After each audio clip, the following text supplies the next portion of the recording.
नमस्कार। दिन भर की तमाम खबरों को लेकर मैं हूं आपके साथ सुरेंद्र जोशी।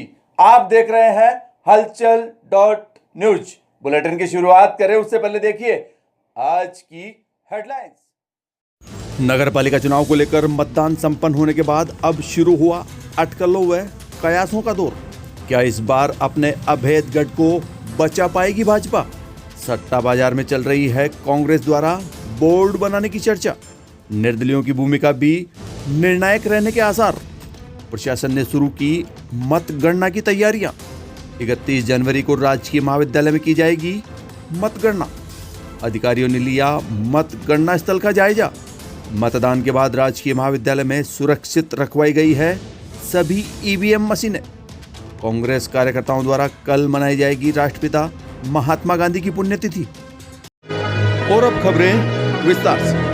नगरपालिका चुनाव के लिए 28 जनवरी को मतदान संपन्न होने के बाद अब एक ओर जहां चुनाव लड़ने वाले सभी प्रत्याशी भूमिगत हो गए हैं, वहीं दूसरी ओर चुनाव में हार जीत को लेकर अटकलों व कयासों का दौर भी शुरू हो गया। इस दौर में लोग अपने अपने हिसाब से जोड़ बाकी लगाकर भाजपा व कांग्रेस को मिलने वाली सीटों का आकलन कर रहे हैं। इधर मतदान संपन्न होने के बाद हालांकि मतदाता पूरी तरह खामोश है, मगर सट्टा बाजार पालिका चुनाव में चौंकाने वाले परिणाम सामने आने का संकेत दे रहा है। सट्टा बाजार में चल रही चर्चाओं की माने तो पिछले 2 पालिका चुनाव के मुकाबले इस बार पालिका चुनाव में कांग्रेस की स्थिति काफ़ी मजबूत हुई है, जिससे भाजपा के गढ़ माने जाने वाले शहर के कई वार्डों में इस बार चुनाव परिणामों में भारी उलटफेर हो सकता है। इन परिस्थितियों में चुनाव परिणामों को लेकर जहां भाजपा के माने जाने वाले वार्डों से चुनाव लड़ने वाले भाजपा उम्मीदवार खुद आशंकित नजर आ रहे हैं, वहीं चुनाव से पहले 30 से ज़्यादा सीटें जीतने का दावा करने वाले स्थानीय भाजपा नेता भी अब मुखर होकर सामने आने से बच रहे। हम आपको बता दें कि 2010 में पालिका अध्यक्ष पद के लिए हुए सीधे चुनाव में भाजपा के रतनलाल नायक चुनाव जीतकर नगर पालिका अध्यक्ष बने थे।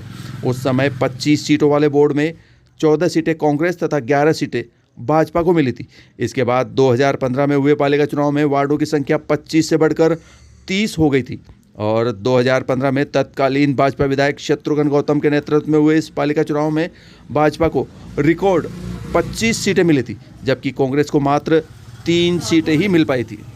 शेष 2 सीटों पर निर्दलीय उम्मीदवारों ने चुनाव जीता था, जो भी बाद में भाजपा के बोर्ड में शामिल हो गए।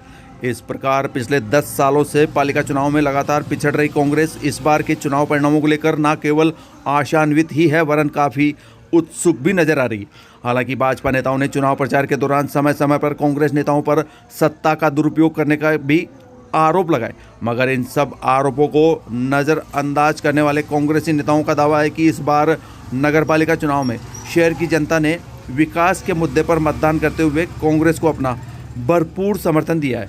इसके अलावा प्रदेश के चिकित्सा एवं स्वास्थ्य मंत्री डॉक्टर रघु शर्मा द्वारा चुनाव प्रचार अभियान के दौरान लगातार इलाके में रहकर लोगों से सतत संपर्क कर विकास की कड़ी से कड़ी जोड़ने के लिए की गई अपील को भी मतदाताओं द्वारा आत्मसात किए जाने की बात कही जा रही है।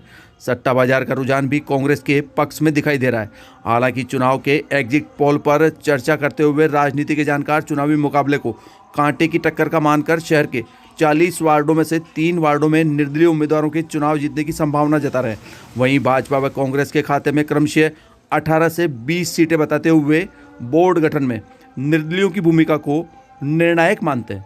इसके साथ ही राजनीतिक पंडितों का यह भी कहना है कि राजनीतिक दलों को मिलने वाली इन सीटों में उलटफेर भी हो सकता है, यानी 18 से 20 सीटें कांग्रेस को भी मिल सकती है और 18 से 20 सीटें भाजपा को भी। ऐसे में इस बार पालिका चुनाव में निर्दलियों की भूमिका निर्णायक होने का अनुमान लगाया जा रहा है।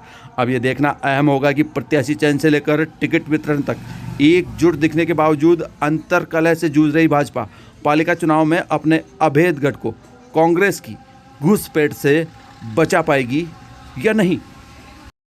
बढ़ते अगली खबर की ओर। नगरपालिका चुनाव को लेकर गुरुवार को मतदान शांतिपूर्वक ढंग से संपन्न होने के बाद अब स्थानीय प्रशासन ने मतगणना करने की आवश्यक तैयारियां शुरू कर दी। इसके तहत यहां अजमेर रोड पर स्थित राजकीय स्नातकोत्तर महाविद्यालय में मतगणना स्थल बनाया गया है, जहां 31 जनवरी को सुबह 9 बजे से मतगणना प्रारंभ होगी। उपखंड अधिकारी सुरेंद्र सिंह राजपुरोहित ने शुक्रवार शाम को additional SP Ghanshyam Sharma, DSP Hakim Singh व थाना प्रभारी ब्रजेश मीणा के साथ राजकीय महाविद्यालय पहुंचकर मतगणना स्थल सहित मतगणना की सभी आवश्यक तैयारियों का जायजा लिया।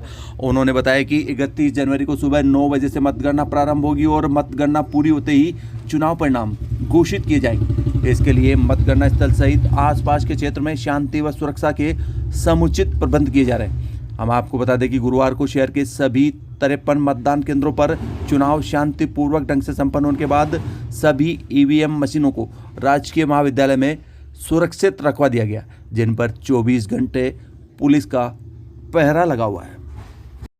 रुक करते हैं अगली खबर का। शहर एवं ब्लॉक कांग्रेस कमेटी की ओर से शनिवार को यहां सब्जी मंडी क्षेत्र में स्थित गांधी पार्क में राष्ट्रपिता महात्मा गांधी की पुण्यतिथि मनाई जाएगी। शहर अध्यक्ष निर्मल चौधरी ने बताया कि इस अवसर पर आयोजित कार्यक्रम में मुख्य अतिथि ब्लॉक कांग्रेस कमेटी के अध्यक्ष शैलेंद्र सिंह शक्तावत तथा विशिष्ट अतिथि युवा नेता सागर शर्मा होंगे। इस कार्यक्रम के दौरान राष्ट्रपिता महात्मा गांधी की प्रतिमा पर श्रद्धा सुमन अर्पित किए जाएंगे।